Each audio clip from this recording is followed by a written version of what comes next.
Sex is big business in America.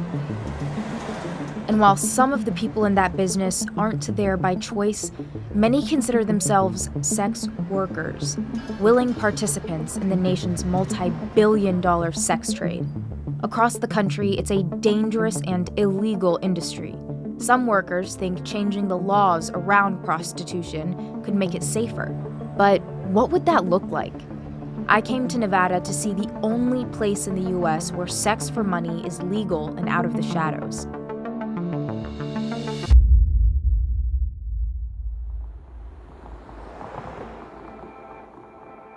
Deep in the desert, you'll find the only legal prostitution in America.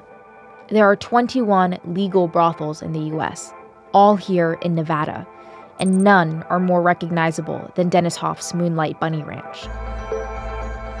You're looking at the exception, the most elite, privileged form of commercial sex in this country. It takes some resources to even get this job. You have to be able to afford a license from the local sheriff and pass a thorough background check. I came here to hear the arguments in favor of legal and regulated sex work. I'll take you to my room. The women here are independent contractors and call themselves working girls. The house takes half of whatever they make during a transaction, what they'd call a party or a booking. Tiara Tay is 22 and was a dancer until she came here 2 months ago. While you were dancing, were you ever approached to do this illegally? Yeah, I was propositioned every night. And did you ever even consider it? No, I never thought I'd be doing this. I was like, oh, I'll never do that. But then I heard like it's legal and where the girls are tested, like I gave it a chance. To be honest, I used to like talk down on it, like paying someone for sex, but now my whole mindset's changed and I'm a part of it. I got picked like my first time and I was like, I'm scared. And then how did that happen? Like, how did that go down? It was good. Like, I just walked him through the house and then we came back in my room and we booked. It was good to get off my shoulders because, like, my first time standing in lineup, it is intimidating. Was it what you thought it would be? Yeah. You just stand there, say your name, and see what he does. No, but the first booking that you had. It was really easy. It went really smooth, and it was what I thought it was going to be. As soon as I found out I was going to be doing this, I kind of started going through goals in my head, like, what am I going to do with this money? You know, I need to start a retirement fund. There's like a couple days where I'll go without booking. And what's that like? I mean, it sucks, but I try and stay positive. How long do you see yourself doing this? The next 8 years. Yeah? Mm-hmm. 8 is such a specific number and you want to be here for 8 years. Mm-hmm. Do you have a number goal that you want to hit by that time? Like money-wise, mm-hmm. I should have $500,000 by then, easily. Yeah. Easily. I should have $500,000 in the next few years. I'm not gonna lie, I'm expensive, and if they can afford it and if they're willing to do it, I will, break my boundaries to a certain extent. Some people look at it like, oh, she's a prostitute, she's a whore. Yeah, I am, but it's a job, and it's not gonna be forever. I'm getting money. That's great. Yeah, hold on. That's the bell. What's the bell? So that's a lineup. That would be the time the customer will stand in front and then the girls will come out. We kind of have to hurry or else they're going to start without us. So there's a lineup happening, which means a customer just came through and the girls are going to line up and the customer is going to take their pick. Hi, I'm Willow. Hello, I'm Sarah. Hey, I'm Lana. Hi, I'm Mercedes. Hi, I'm Tiara. So all of the girls are doing introductions. Everyone's dressed up and it's funny because their hands are behind their back and it seems like they're a little shy from where I'm looking, but they're introducing themselves to the client and he looks like he just picked a girl, the one straight in the middle, and he is walking her back now. So I didn't get picked, but that's okay. Yeah? Can you kind of explain to me how it feels every time, or is it just when it happens, it happens? Yeah, it's just if he picks you, great. If not, then you wait for the next spell. Hey, you guys. You gotta calm it down in there. Yeah. All right, we ready? We're gonna have some fun. Dennis Hoff is the owner and proprietor of the Moonlight Bunny Ranch and 6 other Nevada brothels. He's a businessman and a libertarian with political aspirations. And when it comes to laws around prostitution, he's one of the biggest advocates for legalization. Do you feel like you are empowering these women? Oh, there's no question. There's no question. These are true businesswomen. We're empowering these girls. I mean, over half of our girls have college educations. 20-some% have master's degrees. I have 3 PhDs working for me. One of them is a professor at UNLV and a working girl for me. These girls are real businesswomen. How many girls are applying to work for you a month? 1,000. If it's some girl that I think I'm really interested in, which would be typically a very attractive girl, a hot blonde, or a mixed girl that I think is unique, then I might get involved in it myself. We think we are a family. We're all a close-knit little community here that supports each other. The difference is we can have sexual interaction too, and the girls do it. Can you define the word pimp in your own terms? A pimp, in its simplest term, is a man that brings men or women to girls for sex. Okay, so in the simplest term, I'm a pimp. But I have a license. I have a business license to do this. So you're a legal pimp? I'm a legal pimp, absolutely. But in the street vernacular, in most people's thoughts, a pimp is a guy that goes to Kansas City, grabs underage girls, runaways, fills them up with drugs, and owns them and hauls them around to Oakland, Las Vegas, the sexual cesspool of America. So when you legalize something, who do you take out of the business? You take the underage girls out, because every girl here has to go down and get a business license, be fingerprinted, photographed. They run the federal check on them. Who else can't get in the business? The pimps. This business, the prostitution business worldwide, is a dirty, disgusting, drug-ridden, exploitive, disease-ridden business till you legalize it. And when you make it legal, everything changes. The whole game changes. I think once you get past the photos of nudity everywhere, you realize that this is kind of just like any other business establishment. They don't even use, I guess, sexual terms in casual conversation about it. They refer to it as a business transaction because that's what they see it as. And just like any other business, there are safety regulations here. The women here go through thorough background checks and weekly STD tests, and someone could listen in at any time. There are security cameras and panic buttons, which is a lot different than the outside world of illegal prostitution. Hi, I'm Willow. I've been here about 10 years. And what's your title? My title? Yeah, like what do you I'm call a it? prostitute. I'm a hooker.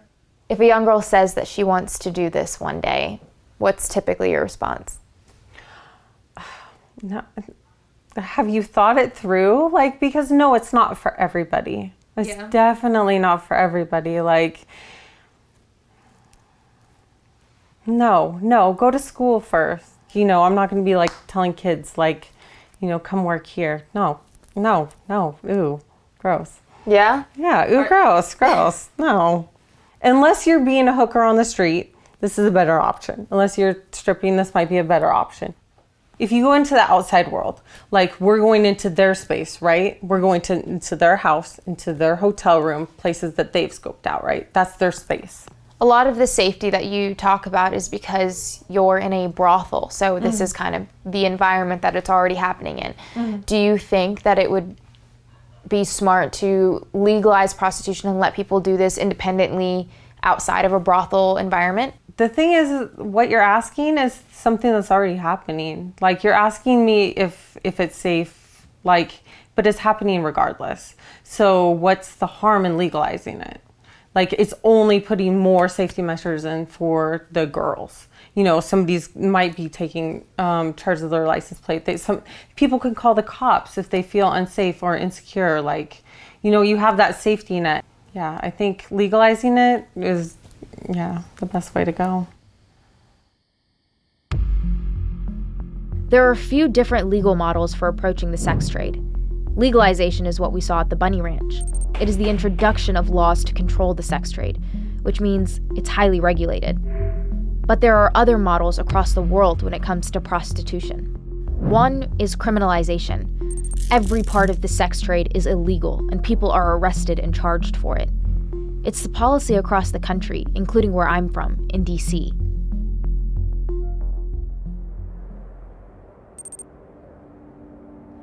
The vast majority of the sex trade in the US happens outside of brothels and illegally. I wanted to find out how criminalizing prostitution affects people working in the sex trade, so I met up with Leah Monadas, a local artist and activist who engaged in what is known as survival sex during a period of homelessness.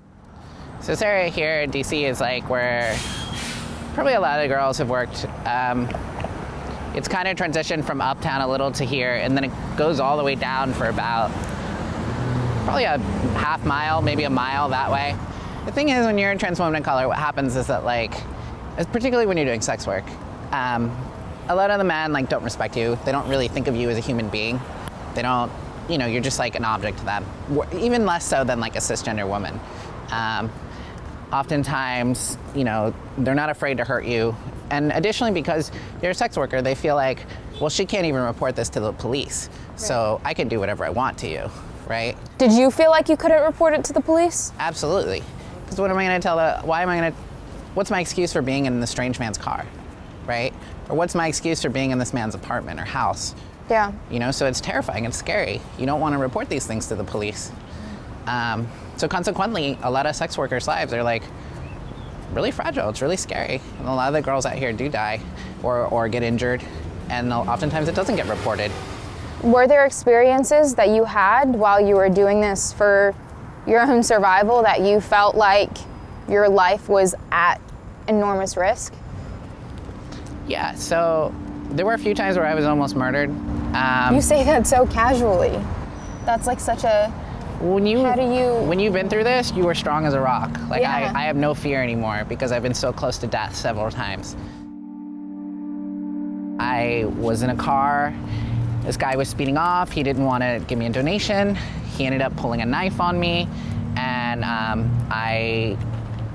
before I jumped out, he stabbed me twice. And then finally was able to open the door and I was able to get out. But I moved out of probably 40 mile per hour plus car. And I just rolled around, and I honestly, when I got up after rolling around, I was surprised I was still alive. And I was like, okay, adrenaline rushing, I'd just been stabbed, so then I ran and I took off, right? And amazingly, I thought he was done, but he turned the car around and then tried to chase me to run me over. So it was just, and then the worst part is I couldn't even report this to police. What am I gonna say? I was doing sex work and some man then tried to kill me. What are some of the ways decriminalizing prostitution would make it safer for sex workers? Well, for one, they could screen their clients a little better. They could talk to them a little more in the street and kind of assess, maybe even look around the car. They'll have a little extra time so they could see that knife maybe he's stashing by the door. They might see a gun that they didn't see before. They might be able to get their license plates down because they have more time. That way if something bad does happen, they can report it. Honestly, just being able to report stuff, if someone hurts you, you weren't afraid then to go to the cops. Yeah, I laugh about it because I have to create this barrier. Of course, yeah. But the truth is, it was completely terrifying. I don't wish that upon any human being ever, but it happens, and it happens. Any one of these girls, if I can do anything to help a young trans person or other sex worker, cis woman, to not have that happen to them, I will do it. I don't care what the cost is, because I don't want that to ever happen to another human being again. I'm not a piece of trash. I'm a human being, and I don't deserve to be treated that way. I'm breaking down a little. You're absolutely People don't right. deserve that. Yeah. No one does. Stories like Leah's aren't that rare. We've heard similar stories of violence from sex workers who didn't want to talk to us on camera. But because the sex trade is an underground industry, national statistics are really hard to come by. Here's what we do know. At least 34 sex workers across the US were murdered in 2017. And a study of New York street sex workers found that up to 80% had experienced violence while working. Leah's experience is representative in another way. Nationally, trans women engage in sex work at a much higher rate than people who aren't trans. And in DC, 85% of trans sex workers are Black and Latino. Now, Leia's story is at the center of a push for change. We're headed into a briefing at the DC Council talking about laws surrounding commercial sex. And in this area, there's a movement pushing for decriminalization. Decriminalization is the removal of laws criminalizing the sex trade. Rather than regulating the sex trade, decriminalization just means people don't get charged for it. Removing criminal penalties is the logical first step for advocates like Leia, and it could eventually be a stepping stone on the way to legalization. This is a super early stage hearing, and Newsy had the only cameras in the room. So good morning, everybody. I am Councilmember David Grosso. I'm an at-large council member here in the District of Columbia. The fact is that decriminalizing sex work, moving towards a approach that is more based in human rights is something that has been on my agenda now since Amnesty International came out a year ago with changing their approach. It's not just Amnesty International. The World Health Organization and the UN's Program on AIDS have also supported removing criminal penalties for prostitution. I want to make that clear that not all sex workers do sex work out of desperation, and some choose that profession. But I felt that, for me, I had no other choice. We have a few minutes to take questions, and I'd love to facilitate some questions for the panel. So we'll start in the back, please. Go ahead. Why would we decriminalize a profession that has such danger like that? And why go back to it as opposed to go through social services to get out of that, right? That's going to be a common question that people are going to ask. So when you're doing something that's illegal, it becomes difficult to report it, right? So consequently, if you decriminalize sex work, if a man knows that he could potentially go to jail for assaulting me or pulling a knife on me, he's less likely to do it. But if he knows I'm not even probably going to report this, he knows he's more likely to get away with murder. There's many reasons why there's violence. They don't inherently relate to sex work as a practice. It's more due to the criminalization than the work. So that's my broad answer.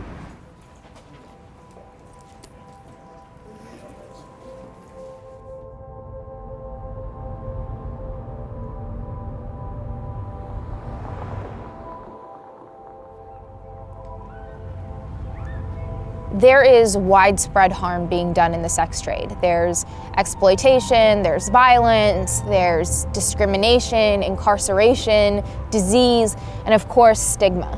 But we've realized in our reporting that people experience the sex trade on a spectrum. One of the working girls we talked to off camera at the Bunny Ranch used to work here in DC illegally, but she worked for a high-end escort service like this one. On one end of that sex trade spectrum, you have things like the Bunny Ranch and maybe even these high-end escort sites. But on the opposite end of that spectrum, you have terrible instances of trafficking and exploitation. But in between, there's a whole range of experiences, from some of the people on Backpage to some of the most marginalized members of our communities who are in the streets and selling sex in order to survive. And the thing is, these laws affect all of these people. So finding a solution, whatever that solution may be, is way more complicated than you think.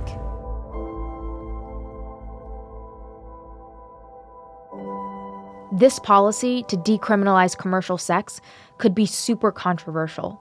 I sat down with the council member who proposed the legislation to talk about people's concerns. One of the pet peeves I have as a policymaker is that we keep trying the same thing over and over again and it doesn't work. For something like this, where you have two consenting adults that are exchanging some sort of money for sex, I don't see why that should have someone go to jail for that. But then also I think it's important that we remove the stigma from what this is about so that people can feel more comfortable asking for help if that's what they need. Does this legislation encourage prostitution? That's a trickier question. I don't think so, but we're not sure. And when you look at New Zealand, where they've already done this for over 10 years, we see that it doesn't. Are you hopeful this will pass? Hopeful is a good word. Yes, I always have hope, but I'm not confident that it will. I don't know if my colleagues are ready yet.